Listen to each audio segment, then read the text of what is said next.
So there we go. And I will be, hey, John Larson, welcome, dude.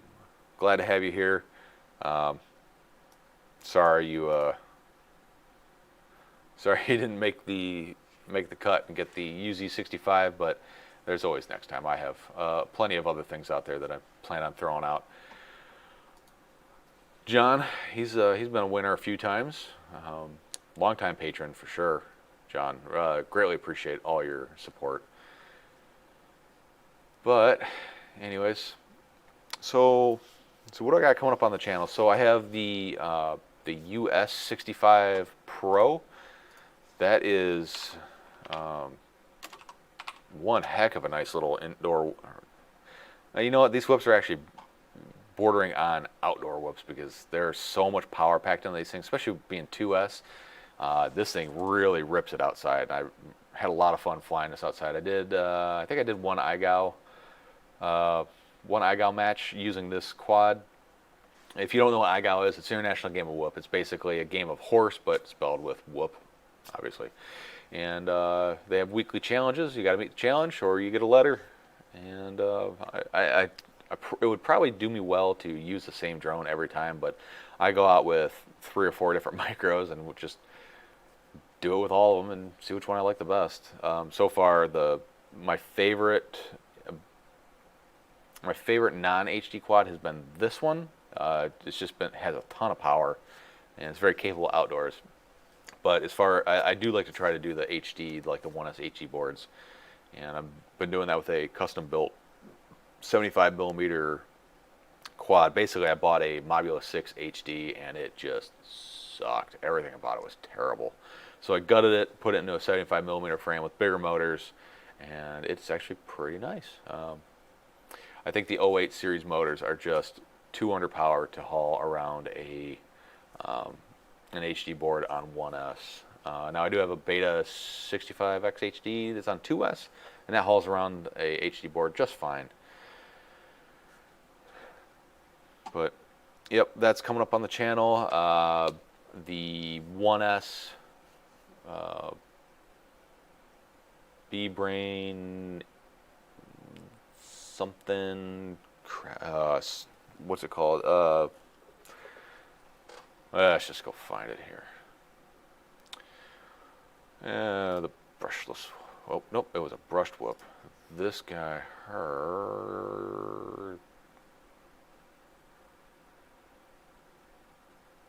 this one here. This was really good. I was surprised how well it flew. I haven't flown a brushed whoop in a long time. This thing was pretty nice. And I see they do have a new version of it out. So this is Project Mockingbird, but I think this one's a Betaflight board. Yeah, so this is a Betaflight board. And the cool thing about this one is it uses silverware, so there's no USB port on it. And the way the PID loop works on it is unlike anything else. This thing flies better than any Betaflight Betaflight whoop that I've ever flown. Same thing with the one from Beta FPV, the 75 Lite. That's on silverware. Man, it is one of the better flying quads I've ever flown. Yes, John, the Alienware, or the Alien Whoop Zero used to have silverware. That was very early in the silverware days, and that thing was ahead of the game. Just being able to do like the normal 5-inch acro moves was almost unheard of back when that thing came out. How'd you like yours? How'd you like your Alien Whoop?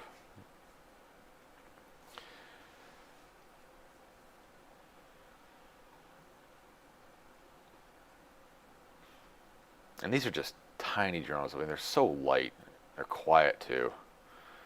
And it did come with a USB connector to flash silverware, but I don't think silverware has really done a whole lot of development over the July 14th was the last time it was updated. So there's not a ton of development, but I really don't think there needs to be a whole lot. There's not a lot they can do with it. John, yeah, that's what I figured. I would figure that it would be pretty darn good. But I'm trying to figure out what I'm going to fly for the race season, because it's going to start up here. It's starting to cool off, but although in southern Alabama, when it starts to cool off, it's about when I want to start going outside. So, John Daniels, welcome to the live stream. I know it says Patreon only, but we went through, did the giveaway, and figured I'd open it up to everybody just to get a broader reach. I don't think YouTube pushes the notifications if I put it as unlisted. So I did put the notification out on Patreon, but figured I'd open up to everybody just to say hi, to see how everybody's doing, see if anybody's got any questions, anything I want to talk about. But John, so trying to figure out what I'm going to do for a 1S whoop this year. Flying Sasquatch, love that orange, dude. The pictures I got of the orange are just sick. Celis, welcome, buddy. How you doing? Did you get your Cinequeen yet? I mailed it out last week, and I'm really hoping you got it. Really hoping you ended up getting that thing. I hope it flies good for you. You may need to replace that receiver. I wasn't able to bind to it because that button's ripped off, so I desoldered it, soldered it on my own receiver, tuned it, and I threw yours back on it. And by the way, you got me on that one, buddy. I just took your old receiver off, hooked mine up, put red, black, and yellow, and the receiver started smoking. Turns out you had the wires backwards. I mean, you had it wired up to your receiver the right way, but you had your color codes backwards. I just assumed they were right, but luckily it didn't fry the receiver, and things are going just fine. John Larson built a Meteor 65 1S whoop with Crossfire 0802 1950 motors, and it is sweet. Yes, I have actually I got a Mobula 6. It's exactly the same thing you got there, and it is sweet. Last year, so 2 years ago, my whoop of choice for racing was the Emax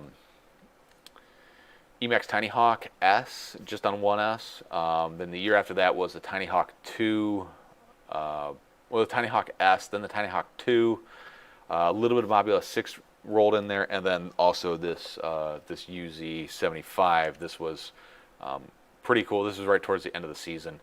But I'm trying to think of something different this year. So it's just no big deal, dude. Wouldn't bother me anyways, but I was surprised when it started rolling smoke. I'm like, what happened?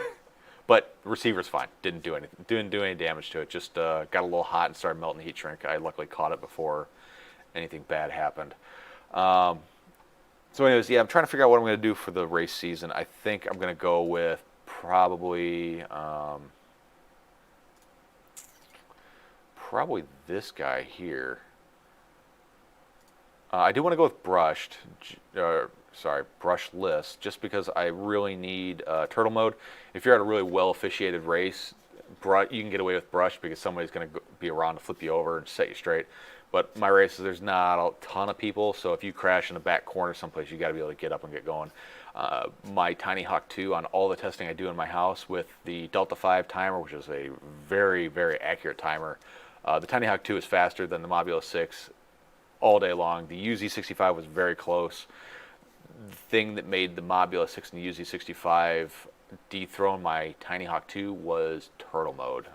Being able to just hit the switches quick, flip over, and get going instead of waiting for somebody to flip you around. That makes a huge difference. Oh, Aaron, awesome. So you got Tango 2 Pro. Celis, I did get your message on Discord. It's been a super busy weekend. I just getting a chance to get around to you. How do I feel about the Mobula 6 for an indoor racer? I really liked it. I still have it.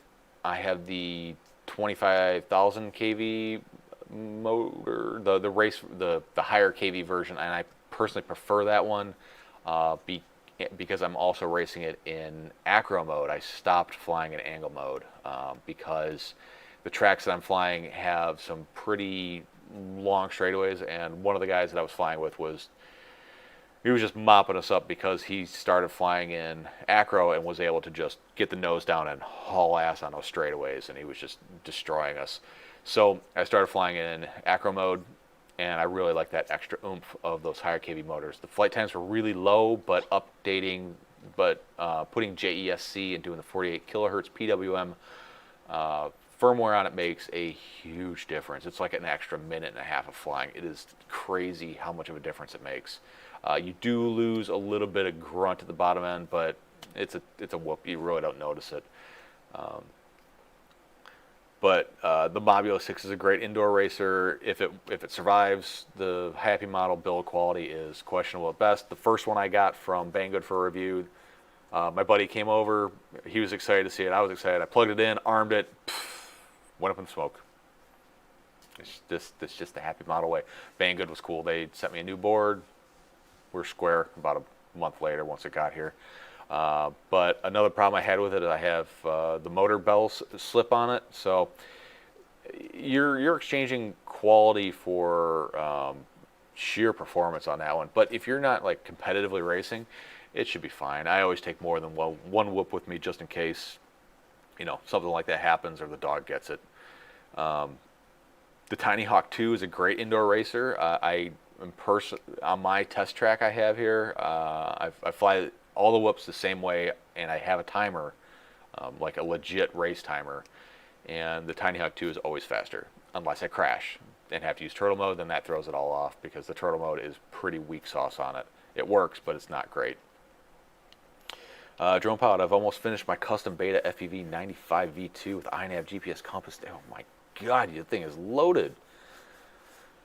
That would be really neat. I have not messed with iNav really at all, and I kind of want to. I have one of the Flywheel Explorers, but I just haven't messed with iNav too much. Speaking of the Flywheel Explorer,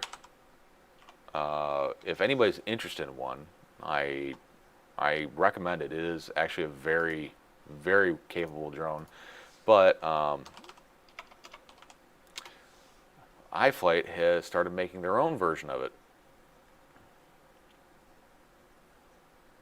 Tiny Hawk 2 gets bad reception with my new Scout goggles. What antennas do you have on your Scout goggles? Because I don't know if the Scout have SMA or RPSMA, but that's something to look at because it's basically the way the pin sticks out of the antenna. If you have I think it's RPSMA, and your goggles are SMA, they'll screw on, but the pin won't actually go in anywhere. I'm sure that's not a problem. Oh, okay, so stock one, so you're probably fine. Yeah, see, bad reception. New Scout goggles. Let's see. I gotta remember how that's. Hang on, I'll be right back. I'm gonna go grab some drones to show you guys.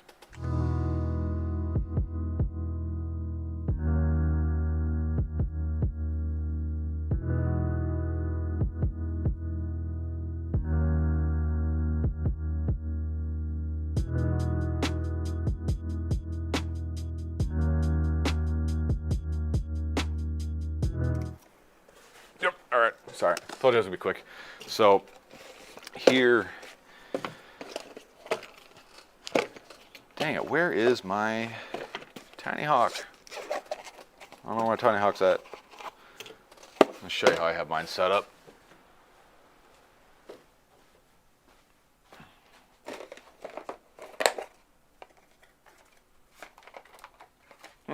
I honestly have no idea where my Tiny Hawk went.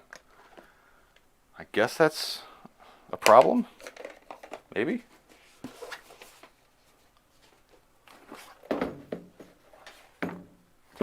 Well, I've lost a Tiny Hawk. I don't know where it went. I have no idea where it went. But I can't remember exactly how the Tiny Hawk comes. But so here's something to look at. So like take this Beta 75 Lite. The VTX antenna sticking out the back here. And if you take and try to orient it up a little bit like this guy, that can make a huge difference in the reception. Just trying to get that up and keeping this element straight as much as possible. That helps out a ton. But some of these kind of like, look at the Mobula 6 here. This one has this little copper wire in there for an antenna, and it goes all sorts of weird directions in there. This is a terrible setup for reception, but flying indoors on 25 milliwatts, it seems to work just fine for me. Same thing with this guy. I actually desoldered that little antenna and soldered on a little whip antenna. Yeah, try reorienting the antenna to be more upright, and definitely change out those antennas. The typical antennas that come on goggles are usually pretty much crap, because the manufacturers know you're going to change them. They just want to give you something to make it work. Oh, let's see.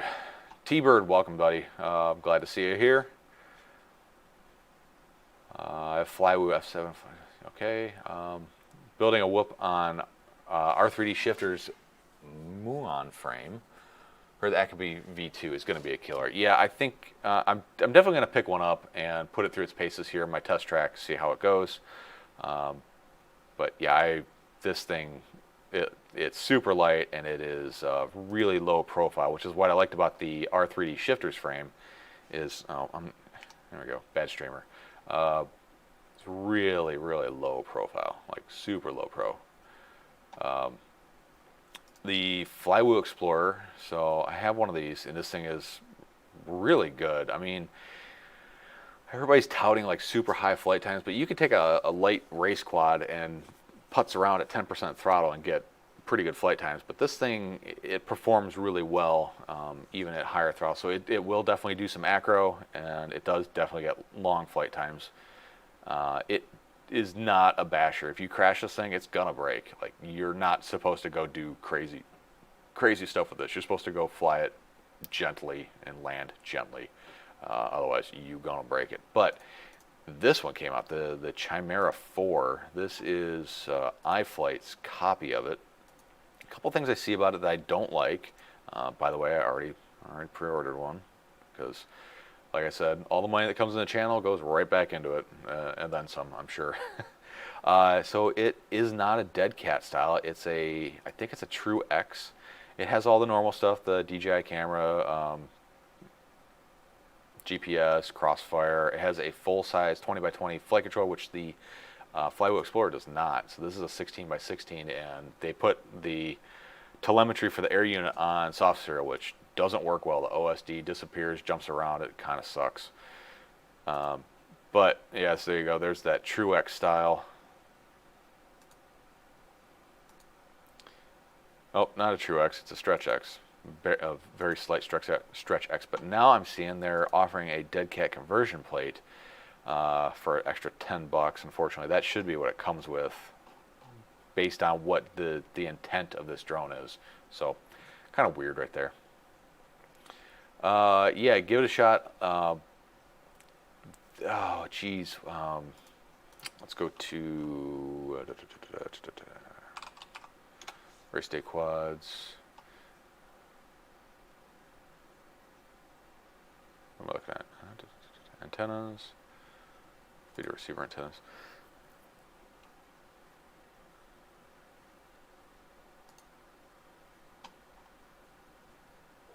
Oh, they don't have them, do they? Let's go to power down.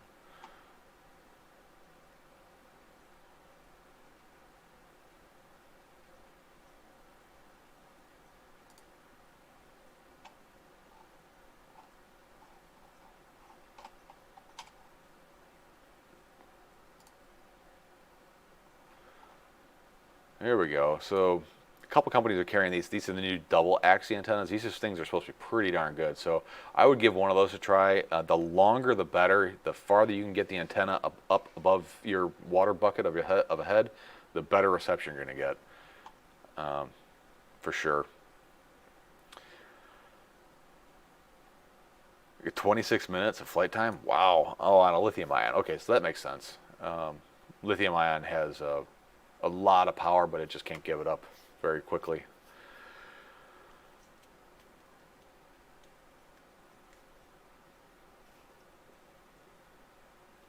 Yeah, drone campus did a review. It does definitely get some super long flight times. Pretty nice drone though, really well built. I've made a few of Dave C's frames. He puts them on Thingiverse, and I cut them out of carbon fiber. I made the what was it? The Gate Hunter. It was a sub 250 5-inch race frame. It's ultra light, really thin, but it worked really well. It's a fun little project. But anyways, yeah, I think that's gonna be. I'm definitely gonna get that one in, just give that a try. I've been flying this little guy. This is the first brushed whoop I've flown in a very long time, and either I don't remember how good they were, or this is just way better than what I used to fly. It's like super quiet, super light, ton of power, runs silverware. So same thing with this one. This one runs silverware as well. So very different flight characteristics and very good flying drones. But yeah, this was my Mobula 6 race frame, and my racer, and this is the one on 25,000 kV motors. I would suggest getting this one over the lower kV because you can always put a throttle scale on it. At least in my opinion, I would prefer that have that extra oomph, which is nice for flying outdoors. Okay, autofocus, you need to stop. There you go. Sorry about the pulsing of the camera, guys. Yep, I love whoops. I love drones. I love my drone people. You guys are what makes this hobby awesome. The drones help too, for sure. Winter's coming. Whoops are required. Yeah, and that's been the theme of this entire pandemic. Is the whoop season really hasn't stopped. All these manufacturers have been pumping out new models, new drones, new whoops, especially whoops, because everybody's locked indoors and they're trying to capitalize on that market. That's why, like, North American wintertime is when all this cool stuff comes out. Is everybody's inside, but everybody's been inside all summer long, and they've been capitalizing on it. And we've definitely, in this aspect, we've benefited from it for sure. Usually summertime's a pretty dead spot for whoops, but lots of nice stuff coming out. The UZ or the US 65 I reviewed, that thing is just an absolute ripper. I don't know if I would recommend that for an indoor flyer, but it definitely kicks butt outside.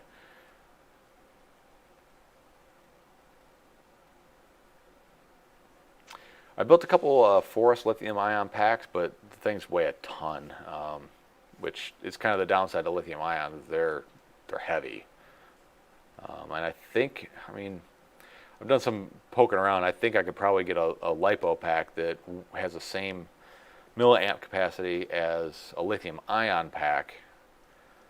But the nice thing about lithium-ion is you can drop those things down to, I think, like 2.5 volts per cell, so you can really get into them before you have to worry about damaging it.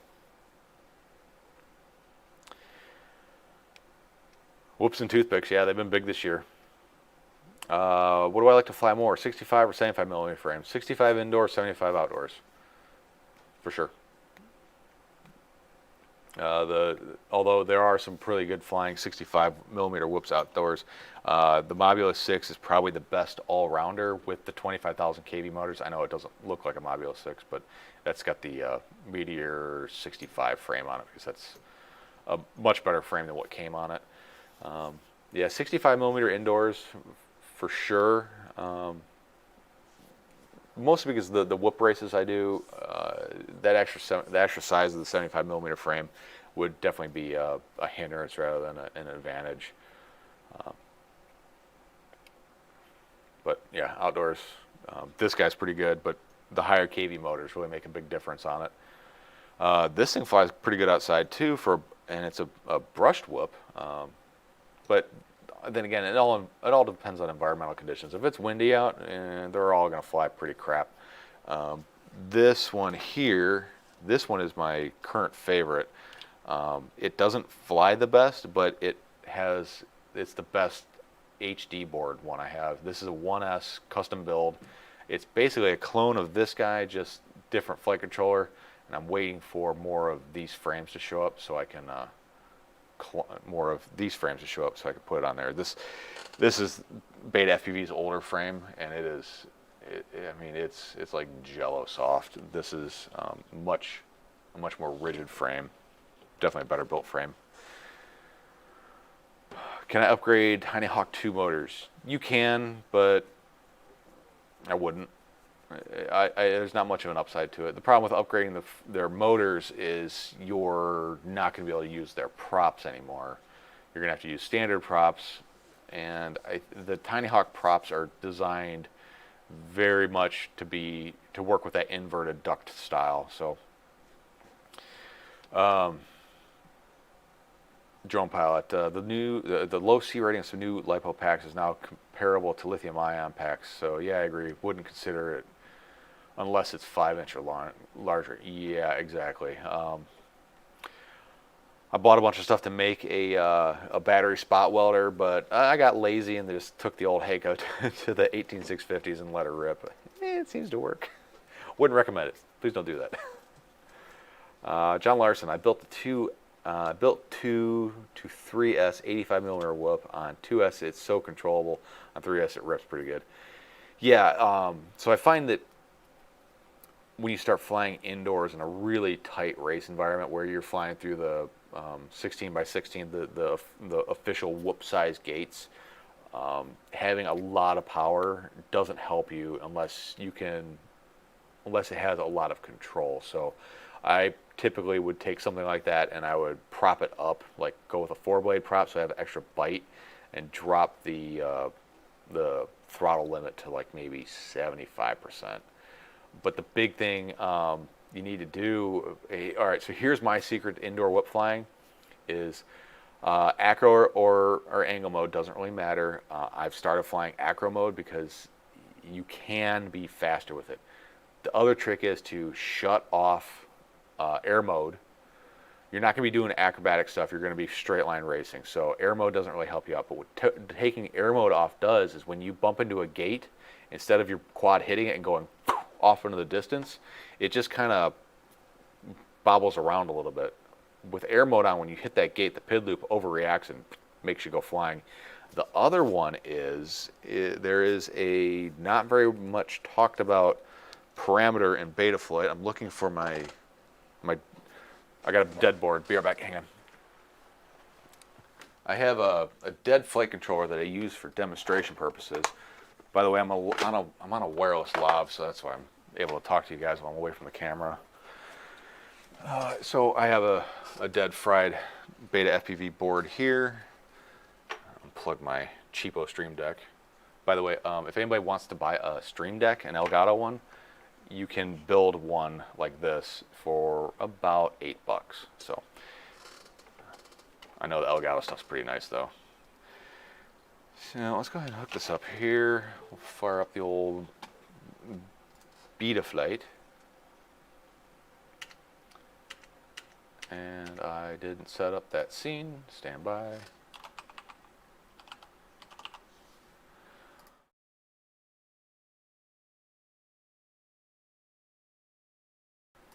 Alright, you guys should still be able to hear me. I'm setting up a scene in the background. Video capture device. A5100. Hey, there I am. Sorry, OBS kind of crapped out on me a little while ago, and I have to rebuild everything from scratch on this computer. So this is my kind of like my main working computer. When I do my other live streams, I'm in the room over behind my wall behind me, and I'm just doing that on a newer laptop. Let's see, and I need to add a window capture. Betaflight, okay, there we go. So we got Betaflight up. Go ahead and transform, stretch the screen, and move him down. There we go. Nope, that's not what I wanted. Brio's got to get smaller.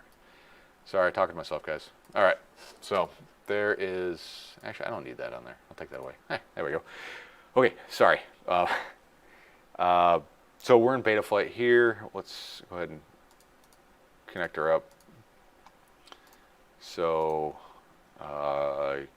Get crash.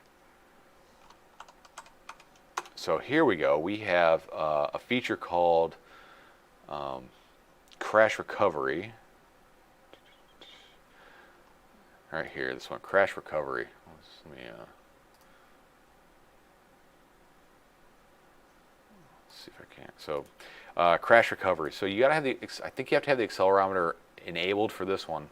If you set this to on, when it detects an extreme amount of movement, and there's all sorts of parameters in here to set it.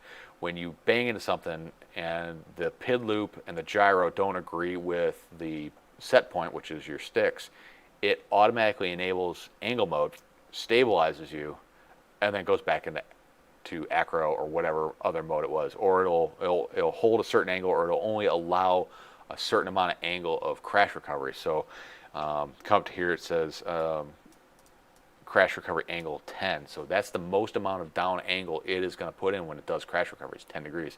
So if you experience when you bump into stuff and your quad goes off into the moon, set this up, try that, see if it makes a big difference, or if it helps. It makes a huge difference for me, especially flying acro. If you pile drive into a gate instead of getting wrapped around it or bounced off into the wall, it makes a big difference. All right, Fritz, dude. See you next time, man. Thanks for stopping by. Appreciate it. So, anywho, since I did open this up to the public, the live stream, I'll definitely do a shameless plug for my link tree. Link, LINKTRE.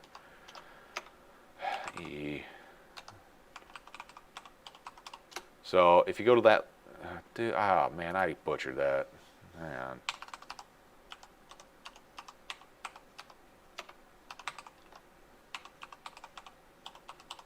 There we go. Don't use that first one. That first one was bad. Remove. There we go. If you go to that has all the tweet stuff, all the affiliate links, all the Patreon, the Discord, email address, stuff like that. If you want to get a hold of me, hit that link. It's just an easier way to direct everybody to one repository. I've actually been considering starting up Tweet FPV, trying to do like a web page. I think I'm going to at least buy the domain. I don't know if I'll do a website, but I kind of want to. We'll see though. Anyways, so that is something that I've set up on a lot of my racing, my indoor whoops, just because it does seem to help it does seem to help with the crashes. It helps make them not as severe, if that's what words, sorry.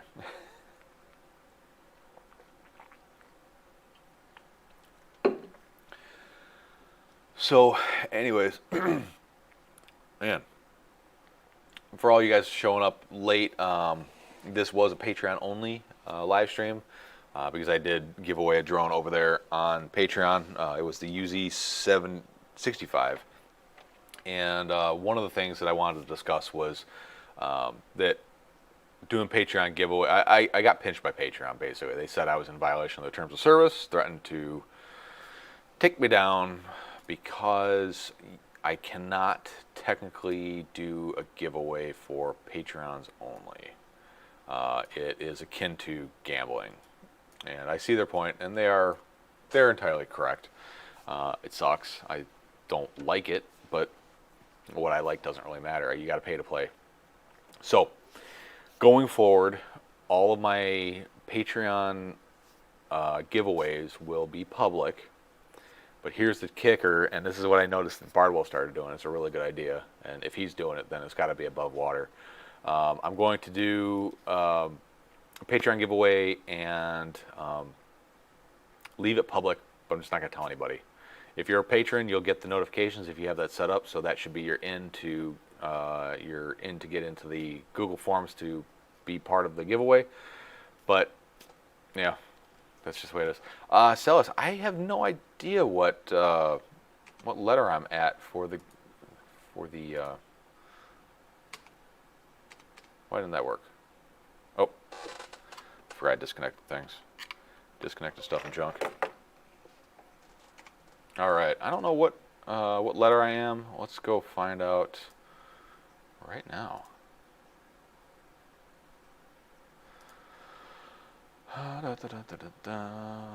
Important links. IGO. Where is the spreadsheet? Okay, here's the spreadsheet. So we're going to go to the IGO spreadsheet. Here is all the players. Yep.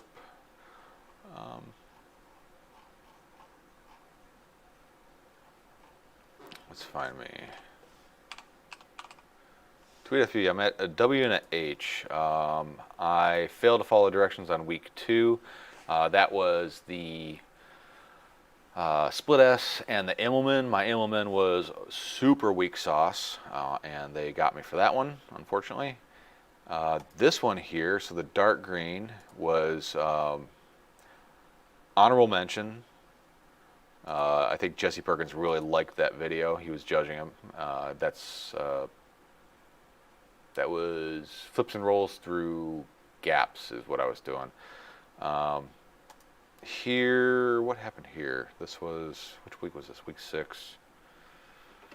Oh, it was power loops. I again didn't follow the directions. It was supposed to be a power loop, a power loop, maverick loop, and a power flip loop, something like that. Basically, I did a power loop, all right, here we go. So power loop is going up and over, a maverick loop is going through and up and back through, and then a power flip was going up, doing another flip, and then back through. That's the one I missed. Even when I was doing it, I'm like, I don't understand this. It feels just like a power loop. Well, that's because I was doing it wrong.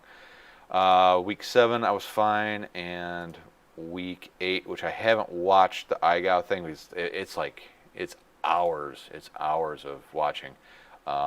Apparently, I pulled it off. That was sketchy. I almost tapped out on that one. This is right after the hurricane that just came through. It rained Monday, Tuesday, Wednesday.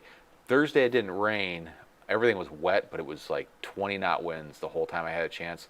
And I was about to cash it in because Friday I was supposed to work from like 8 till 8 the next day, so I wouldn't have been able to get my video in. Turns out I screwed up my schedule, and I was working my normal shift. It was sunny, dry, and calm. I managed to go out and knock out the video. I didn't put a lot of effort into it because I just had to do it, get it done, and get it up. So, anyways, let's see. Anyone want to sell a tiny whoop?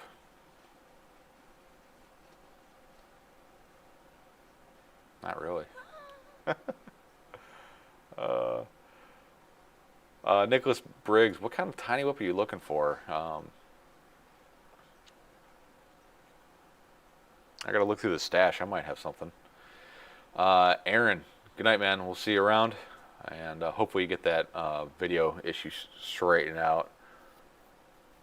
Yeah, drone pilot. Like, I've got all of these, and they all serve a purpose of some sort.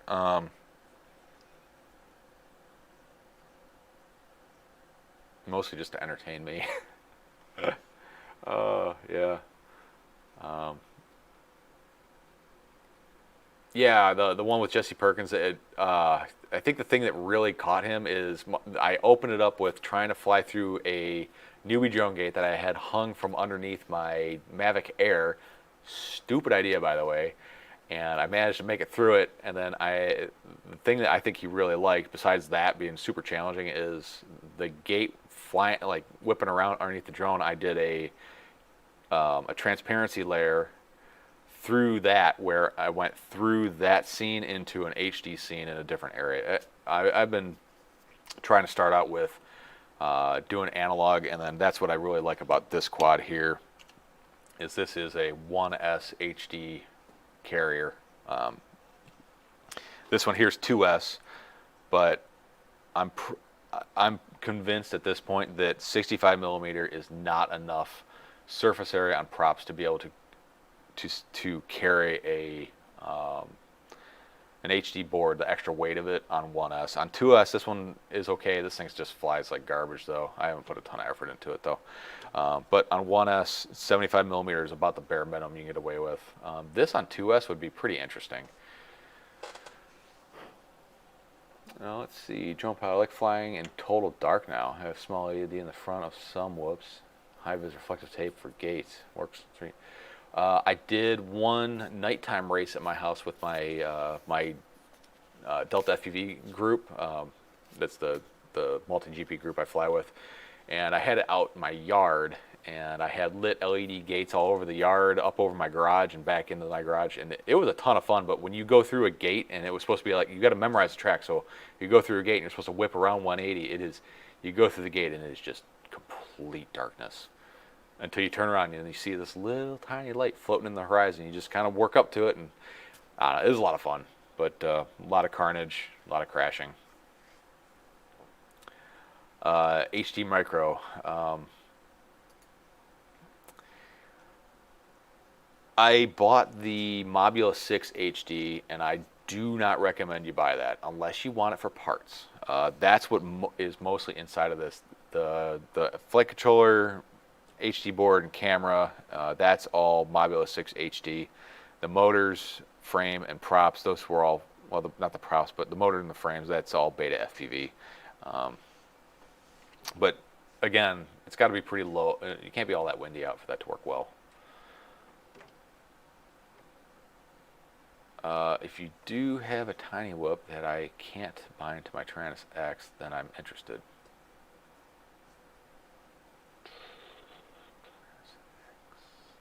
I assume you've got a X-Lite Tyrannus.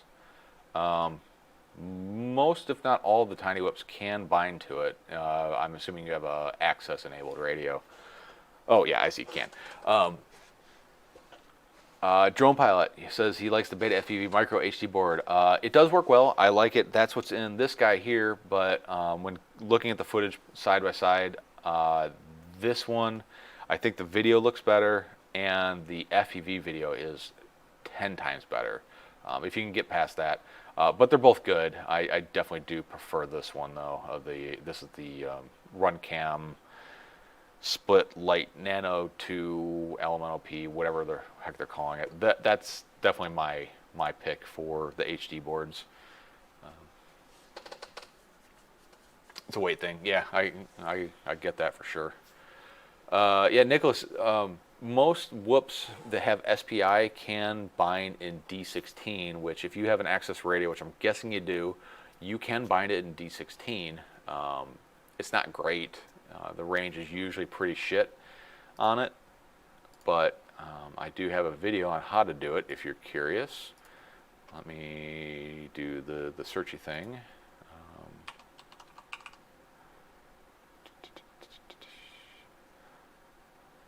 Let's go here. Copy, paste. Check that out. That'll help set you up with being able to bind all these nice little micros we got going on with your access enabled radio, but you're also going to need to do a lot of configuring on your radio. So this is the other video. Watch that second one first, then go to the one after that. Yep, Drone Pilot, that is correct. D16 won't bind if you have upgraded the firmware on the internal module. That is a fact, unfortunately. The other option you can always do is put an external receiver on, but that's added weight, and nobody wants that. Did my first multi-GP race in quite a while yesterday. Had a ton of fun.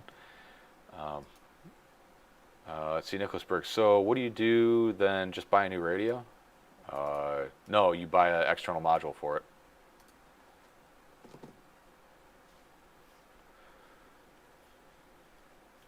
Yeah, the Vantec, iRange X, and the XJT light modules are kind of what you're looking for. Then you can bind a D8, and that's definitely the preferred way to go with these micros, is to go with D8. You can also do something called Red Pine, which is another D8 protocol, which Betaflight 4.2 supports, and the multi-protocol modules support that too, and it's proven to have much lower latency and better range. In my testing, the range was pretty much the same, but the problem with these SPI boards is you can have two boards, same quad, one will go 5 feet and one will go 500 feet. They're so inconsistent as far as their range goes. But red pine's another option out there, and I've been meaning to do a video on it, but again, not much time between 2 videos a week and a live stream and the grip business. Struggling.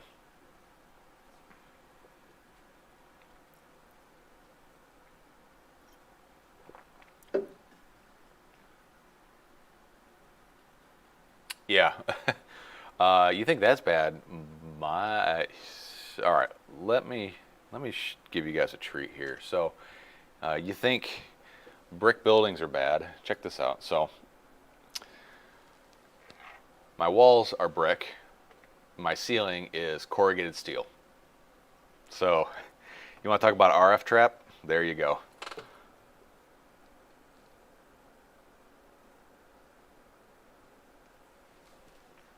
But even with the SPI boards on D8, I can fly from here upstairs all around my upper part of my house and back down without losing signal. On D16, I get halfway up the stairs and I lose it with the SPI boards. There's a huge difference between D8 and D16 on them. And then they're all different. Like, I've had some that are really good and some that are just complete garbage. The Ishin Twig, like, straight out in front of me, 6 feet, it literally would fail safe at 6 feet. I have no idea why. I think so. In my testing and my experience, when you fly on D16 and you fail safe, the flight controller tends to lock up. Like, the timer will stop running. You can't recover it. You gotta power cycle it. And I think I think it's so D16 sends double the information through the packets from the radio and back. And I've heard people say, "Oh, I turn off telemetry." None of it helps. It's the amount of data that comes through the packet is too much for the SPI receiver to handle. I have heard that Betaflight is working on a software fix for it, but I haven't seen it materialize yet. Nicholas Briggs, what tiny whoop would you suggest for the most value for your money? I'm probably going to try and buy one soon. Best value for money would be the Mobula 6. Yeah, Mobula 6 would probably be my go-to quad. Yeah, Mobula 6. As of right now, I'm sure there'll be some new stuff coming out soon, though. Yeah, D16 is garbage. You can do it if that's the only way you can go and fly your quad. Like, let's say you just bought a new radio and you bought a micro and you didn't know that the D8 thing, you can get going on D16, but your results may vary, and they definitely will. The best SPI I've got is on the Beta FPV 1S board. Yes, those in my experience have been the best. But I've also gotten a happy model that have done just as well. But their happy models more inconsistent about how well they work. And I think it has a lot to do with just poorly tuned antennas. Not that anything's really tuned. It's just a chunk of rubber coming out of the top of the board. Yeah, Nicholas, I would say the Mobula 6, as of right now, with what's out there, is probably the best option out there. And just so I can be a good streamer, here's a dirty, shameless plug to here, Linktree. If you go to Linktree, if you go to that Linktree address here, damn it.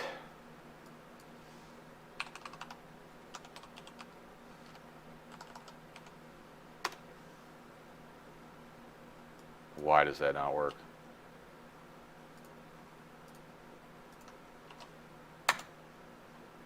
All right, if you go to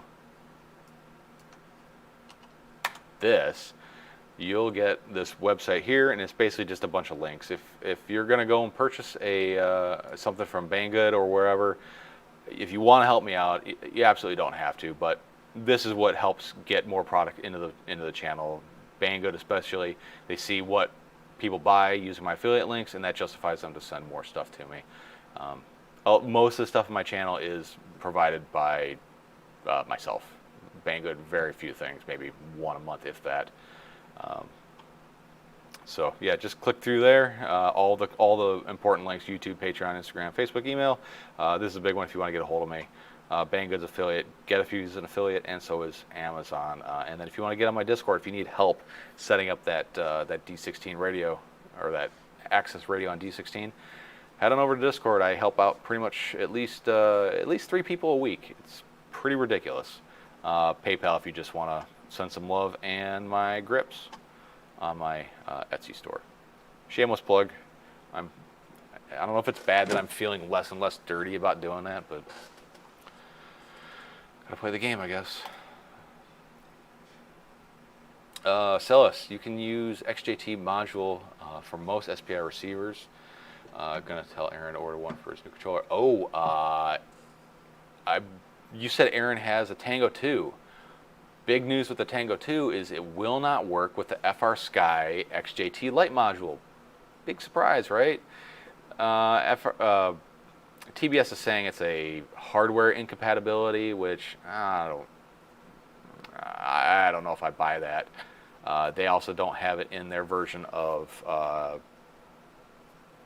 Freedom TX, but the iRange 4X module, the Vantech module, and TBS also has their own module coming out. Those will all work. So, Nicholas Briggs, how do you enter this giveaway? Well, the giveaway is over with. I've already done that, and that was through my Patreon. So, over on Patreon, I try to give away something at least once a week. No, sorry, not once a week, once a month or so. And that's how you enter it. It's through Patreon. And as of today, it's open to the public because you cannot give things away that require an exchange of money. So by making it not public, and you have to be one of my tiers, it's akin to gambling, at least in Patreon's eyes. So it's a violation of terms of service. And I want to keep things on the up and up with them because I do like Patreon. It does give people a way to support me and for me to give back to them. Everything I use or everything I bring into the channel pretty much gets put right back into it.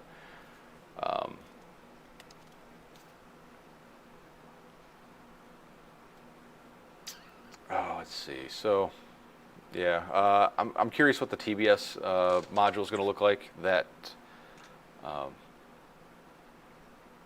Or what it's gonna, or how it's gonna work. Basically, it's gonna be good, I'm sure. TBS doesn't make crap.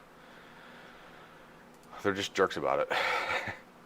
I left TBS a long time ago. I left Crossfire entirely for R9. I found higher value with the exact same performance in R9 because RF is RF. You can't reinvent that. That's just science. They're making magical claims on it. I did range testing with R9, set it up on a servo for failsafe, put my radio on the fence post, and just drove down the road. And when I would failsafe, I had a little flag that would come up. R9 and Crossfire failsafe at the exact same spot. Exact same spot. And then back then, the R9 put out more power than Crossfire did, so that went just a little bit further, was way cheaper. It's more of a pain in the butt to use, but it worked just fine. Recently, I received a bunch of Archer receivers from FR Sky, my first pre-release product I've ever gotten. So they sent me that. I did a lot of range testing. I did a little bit of firmware help with them, help them work out a few bugs. It's really good. I've strapped that whole contraption I have for testing for failsafe onto my Mavic Air, and it outruns my Mavic Air.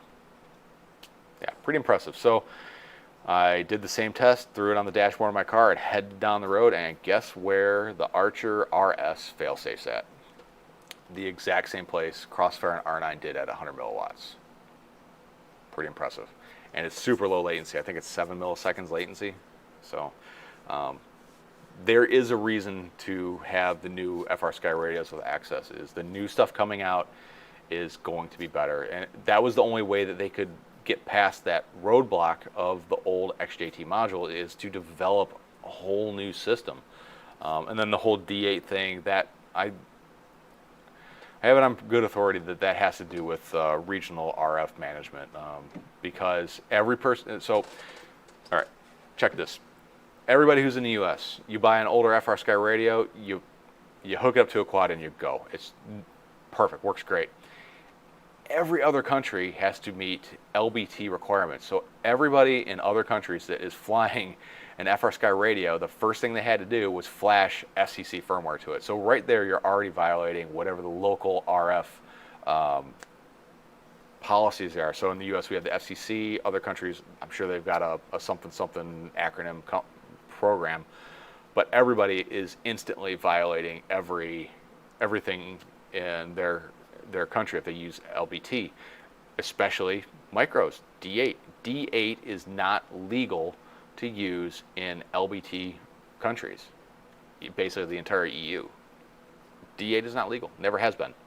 So I think to be able to keep importing their products, they had to make the radios region specific. So every new FR Sky radio, when you check the firmware, it'll say LBT or FCC.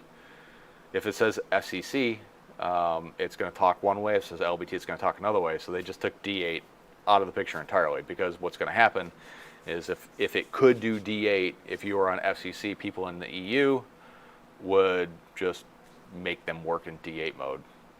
A lot of acronyms there. I hope I didn't lose anybody, but that's my theory.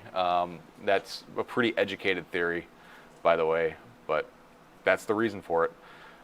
Yes, they still sell the modules, but then that's the user's intent to use that. So it gets into a bunch of legalese. A lot of the stuff's all about intent.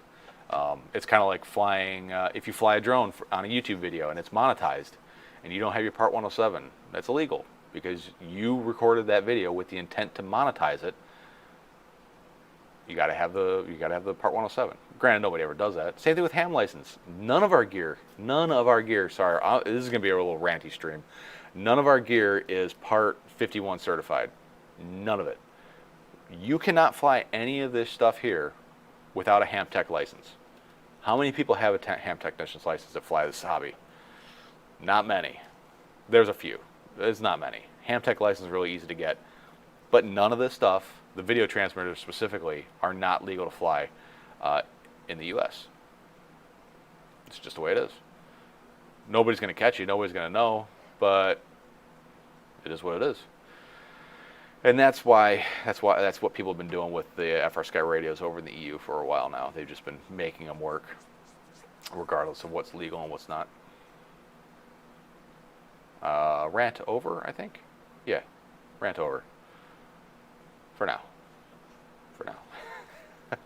Will Radio Master Jumper be able to do Archer at some point? Absolutely not. Radio Master Jumper, they don't make anything. They make a fancy box to put Jelly Bean electronics in. They make a really nice fancy box to put those electronics in, but what do they make? What do they develop? What have they produced? They've made a receiver that uses all FR Sky technology. They have transmitters that are all FR Sky words. It's all FR Sky technology.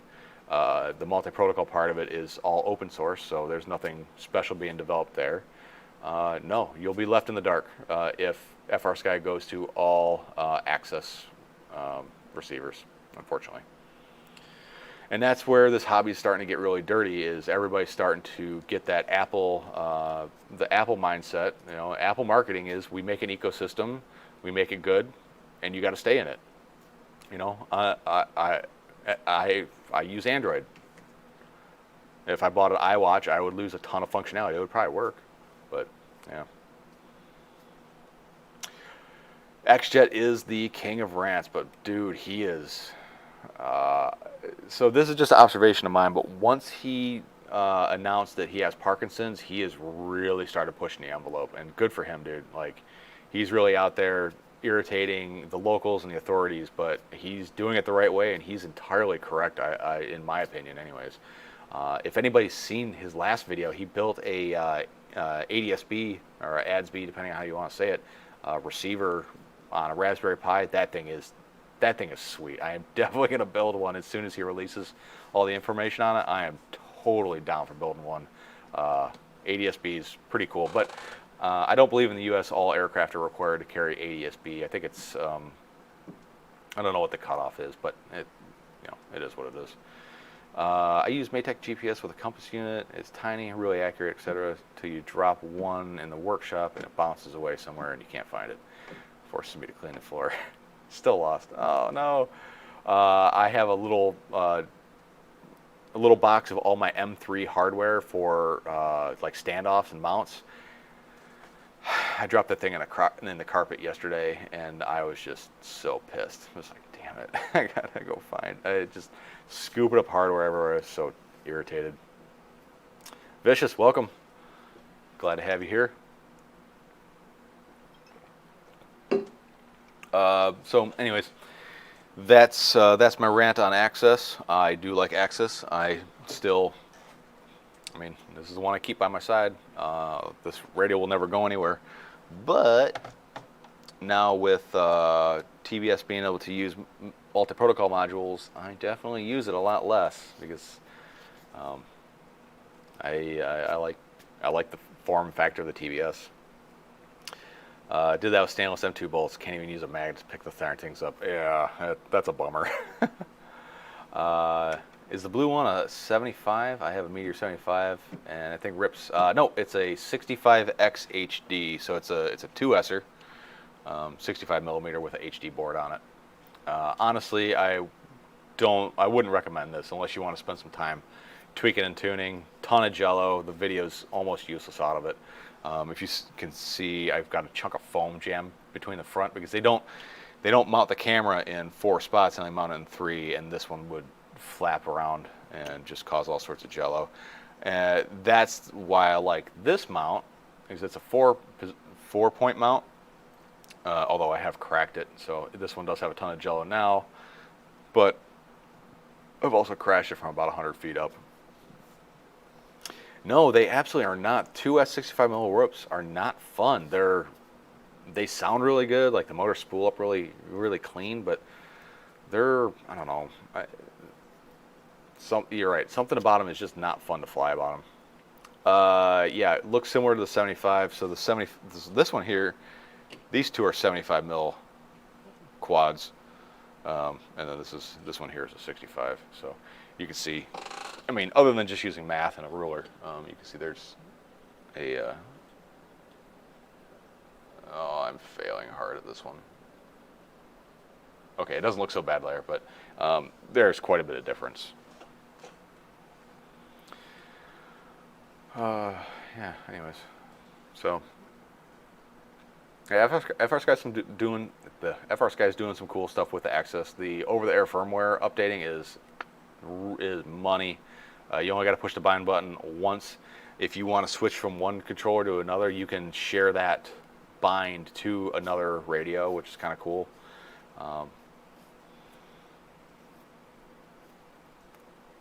Yeah, 200 grams. Or sorry, 20 grams is pretty nice. 2021 is a lot of fun.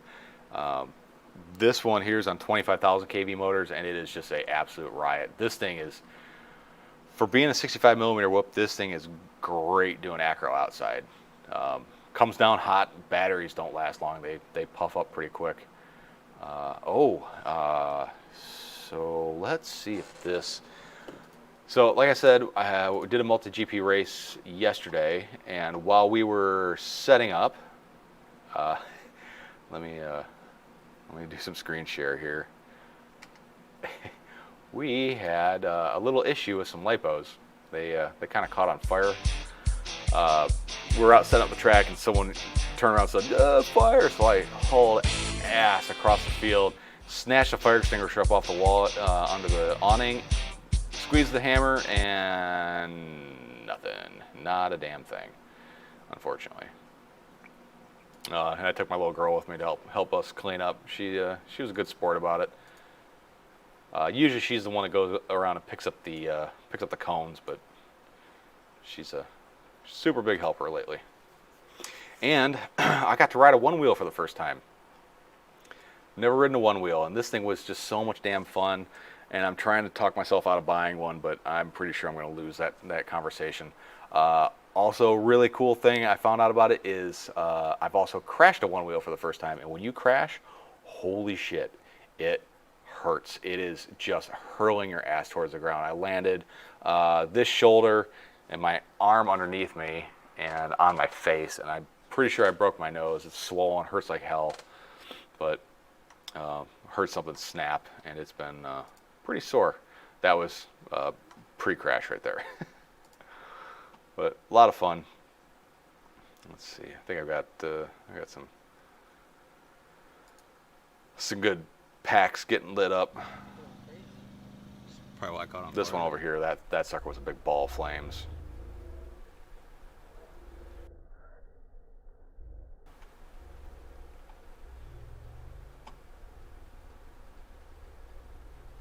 Got that super slow-mo. Tuck and roll, yeah, for a big guy, I crash gracefully. I've ridden dirt bikes my entire life, basically, since I could walk. I've been riding dirt bikes.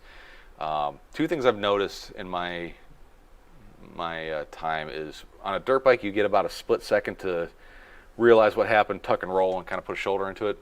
Mountain biking are probably some of the worst crashes I've ever had, because you're riding along just fine, and then you're on the ground, like instantly, like propelling yourself into the ground, and man, it hurts.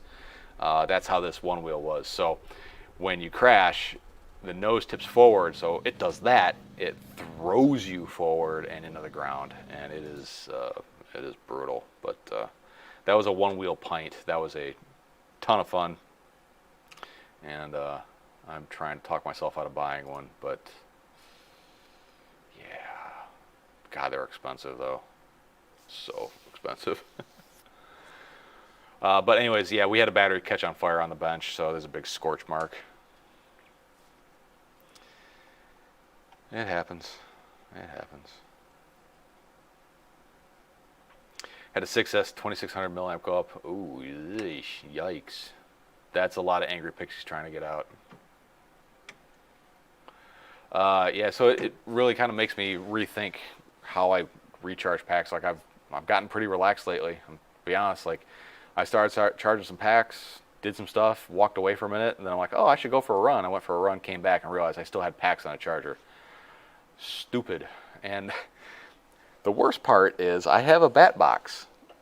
Every one of my batteries I charge gets charged on top of the bat box, because the bat box is a pain in the ass to use. And it's in a room with T111 paneling on the walls and rough sawn lumber on the ceiling, in a basement in my house. So you can imagine how well that'll go over if something happens. So need to be smart about it. And I've had a lot of packs just spontaneously go bad lately. You know, plug them in on a 6S and there's only 5 good cells. Yeah, it's been weird. Weird ways.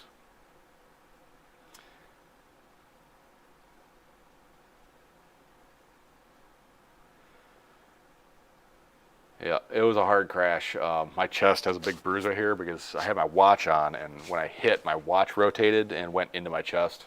But I got up, my sunglasses are all cockeyed, the lenses are popped out of them. But I got back on it, kept riding. I had to save my pride somehow.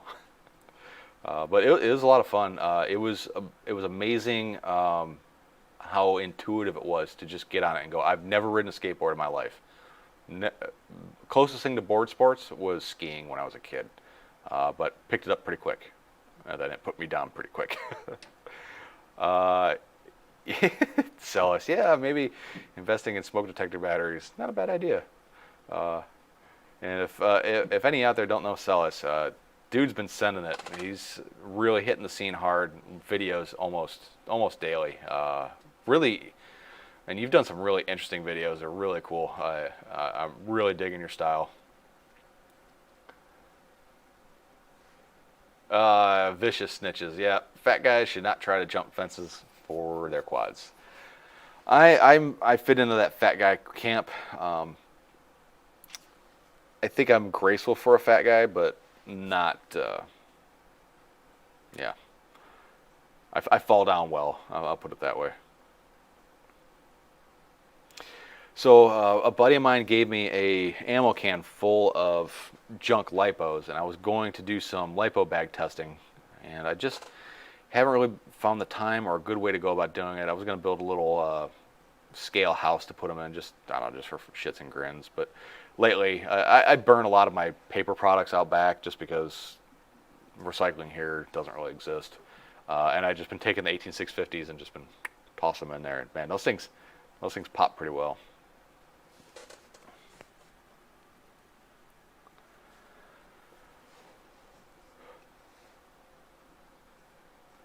Yeah, we're healthy. I don't know. It's always interesting to go back and look at TV from like the 60s and 70s and who was the fat guy on the TV, and they're just like, they're not fat guys, they're just big. Like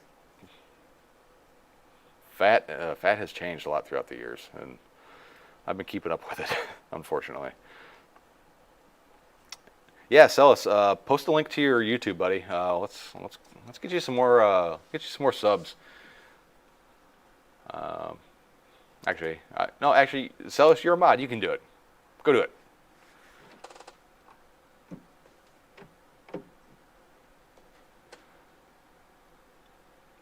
So anyways, got a new backpack.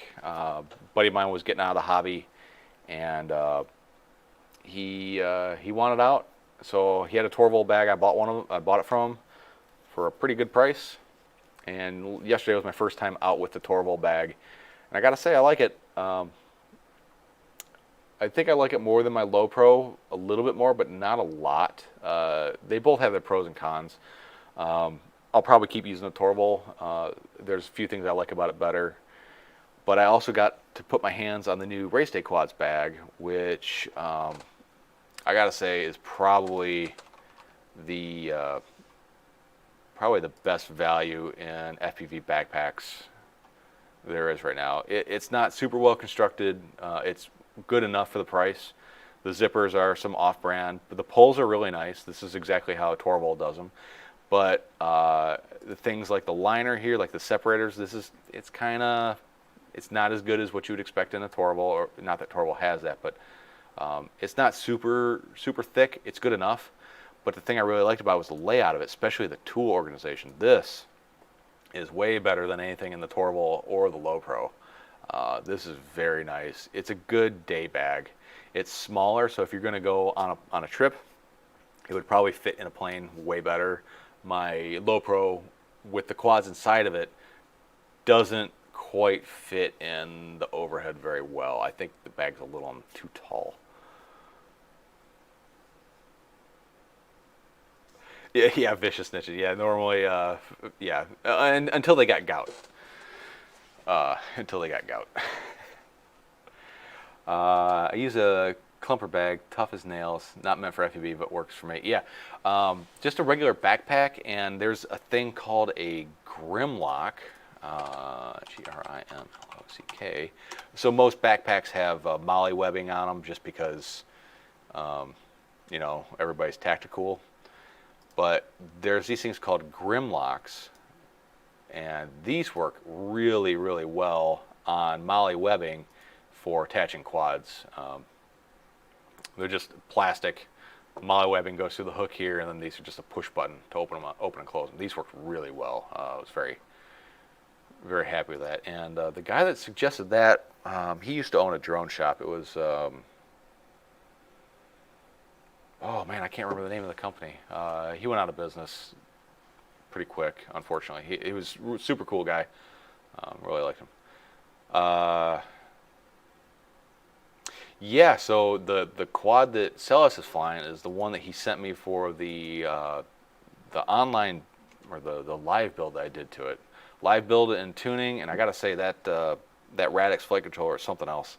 And and that was the other thing I noticed about this Acrobee is the gyro they're using is bad streamer. The gyro they're using is the Bosch gyro. So, whoa, that was way too much. There we go. They're using the Bosch gyro. So, really interested. I'll probably pick one of these up just because. Yeah, why not? And you folks on Patreon and YouTube and all those places, the people who buy through my affiliate links, they're the reason why I'm able to get the stuff in here, test it out, go through it, and then give it back to the community. Yeah, so I was impressed with it. The only thing I really wasn't a big fan of is that RunCam hybrid. Something about something. It's almost like it has a weird image stabilization to it that on yaw moves it just doesn't keep up. That's the only thing I didn't really like about it. But for what it is, it works really well. I really like the FPV view in it. So between that and the Tarsier, they're both really, really good. It certainly beats trying to find a GoPro to strap to it. Nicholas Briggs, I have a 6S LiPo battery. After the first day, the balance connector stopped reading for cells 1 and 3. Anyone know how to, okay, so, all right. Let me grab one. Be right back.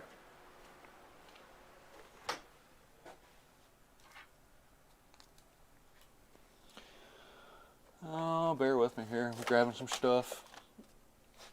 I'm not in my my workshop. I'm over in my little other PC. So, Nicholas Briggs. First question: do you own a multimeter? If the answer is no, then stop. Do not continue. So what you need to do is you need to get yourself a better. There we go. So you need to get yourself a multimeter.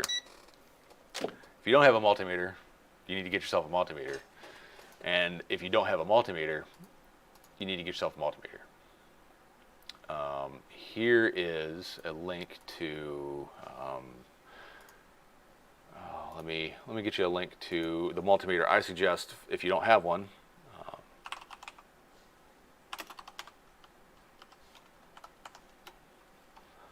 I have a few of these, and these are super, super useful. Come on, copy, and there you go. It's a pocket multimeter, super useful, works really well. Let me flip this around so it's not so crazy. There you go. Hey, look at that. OBS, gotta love it. So first thing you need to do is you need to have a multimeter. Then you gotta have your crap pack here. This one. So there's a couple different things you could have going on. One, you could have a break in the wires. I'm going to turn me off so it's not distracting like that. So first thing you need to do is, or first place that you could have a problem is here in the wiring. You could have a small break in the wire. And if that's the case, it's pretty easy. You just pull it apart, strip it, solder it, put it back together. But you got to be very careful. The other thing is you could just have a dicked up balance connector. Maybe the pins aren't touching, but that's pretty unlikely. Most likely what your case is you have a dead cell. Here's how you check for a live cell, or check your dead cells. You need to decase the LiPo. Already, you're already getting into a world that you might not want to get into, and it may not be worth it if you don't have the patience or the steady hand to do this. So you're going to find your LiPos are covered with a ton of this orangish yellow tape. This is called Kapton tape. And you're going to see down in here that your balance lead goes to, come on, get out of there. All right. So your balance lead, like this. Let me try to get a better angle on this.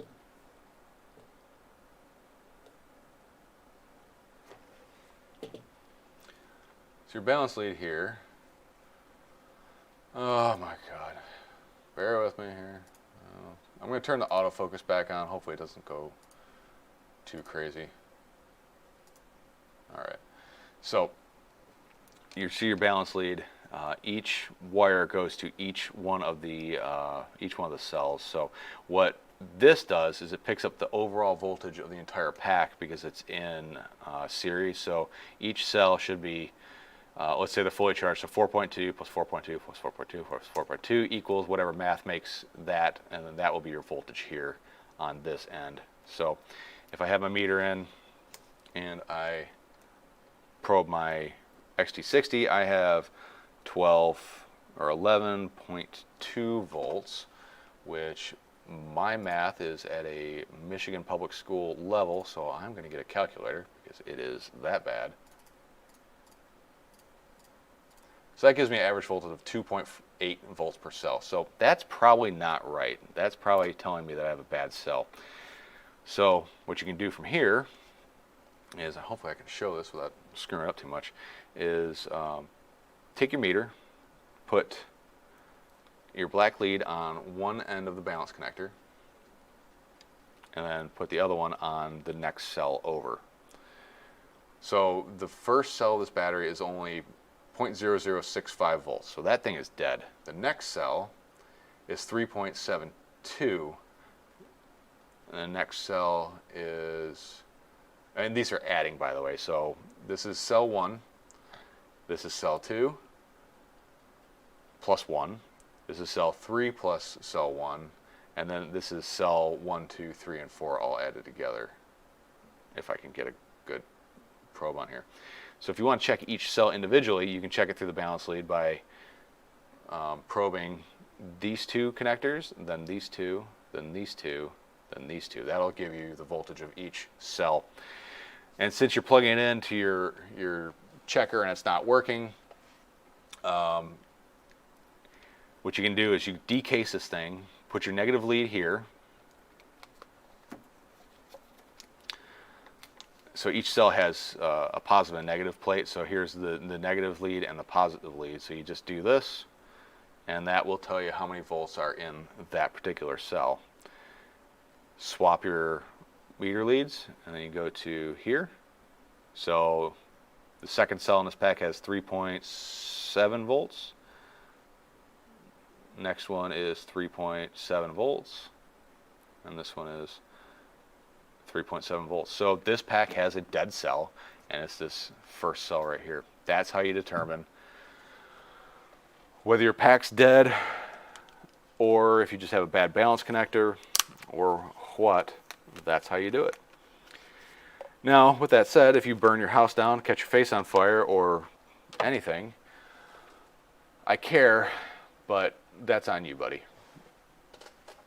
Back to the chat. Jump off topic. My 3D printer has started making a bearing notchy sound. Still printing my GPS mount perfectly. Why do things break down? Yeah. Jump out. What printer do you have? Curious what printer you got. Why did that move? Wait, where am I going? Woo, there we go. Curious what Kapton tape is the best for lipo insulation before heat shrink, then together. Yep. Kapton tape has it basically won't burn or melt. John Larson, I destroyed a balance connector in a crash. The wires lit up like fuses on dynamite. They can and will do that.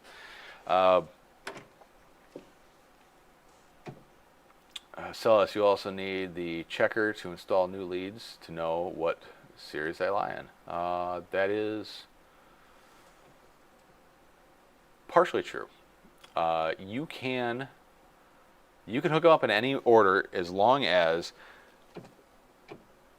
punch cam. This one and this one go. This one goes to the very first cell ground, and this one goes to the very last cell positive. Everything in between doesn't really matter. It'll charge the pack just fine. But if you're trying to troubleshoot which cell's bad, that's where it'll throw you off. So if I swap these 3 wires around, this pack will charge just fine. Oh, well, I mean, this one won't because this one's junk, but it'll charge just fine. But if like you had a high impedance on one cell and it was not wired correctly, you might be misdiagnosing the cell. I've recovered them from dead cells in the past. Take them outdoors in the yard, zap the dead cell with current, burst current, comes back to life.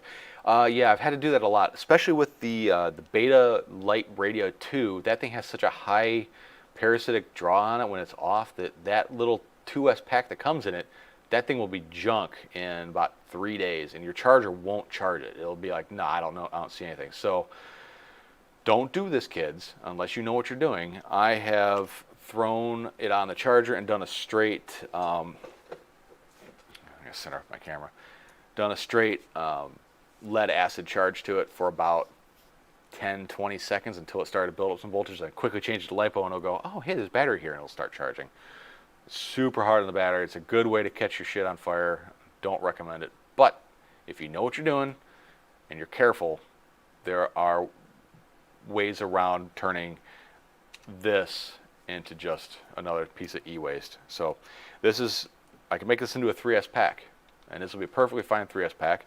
All I have to do is desolder this, take this off, solder this leg here to this leg here, and then just get rid of this guy. Or don't, it doesn't really matter. You can just clip it off there. It'll just be a 4S connector, but it'll still read like a 3S pack. And then that'll be a perfectly useful 3S pack. Or if you have more than one dead pack, or more than one pack like this that's damaged, you can start adding and subtracting cells. There's a lot you can do. These things aren't just like one and done. Sell last night, buddy. I'll see you soon. Keep flying, buddy. Really appreciate you being a patron. So anyways, so now that I've given you good enough ammo to be able to burn your house down and screw your life up, you're welcome. Anyways, if you find this to be useful for you guys, if you find this to be useful, this type of information and tech talk that we're doing here, just real loose stuff. I'm not building anything on the bench. We're just kind of shooting the shit. Head over to Patreon, sign up. I got tiers as low as $2. Everything that comes in the channel goes right back into it, and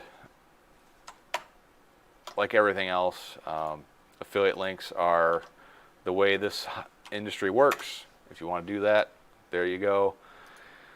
But I think that's about it for me tonight. This went on a lot longer than I was hoping it would, but I'm glad you all came along. I'm glad I made it a public stream after I got the giveaway away. By the way, if Ryan, you're out there, congratulations. You won the UZ65.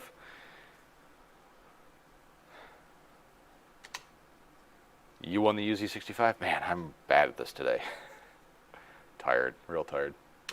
All right, folks, thanks for stopping by. Thanks for checking us out. And I will see you all again soon. Please like and subscribe. And, you know, everybody keep cool out there. Keep safe. Do the right thing and help out your fellow man. That's what we're here for. Have a good one.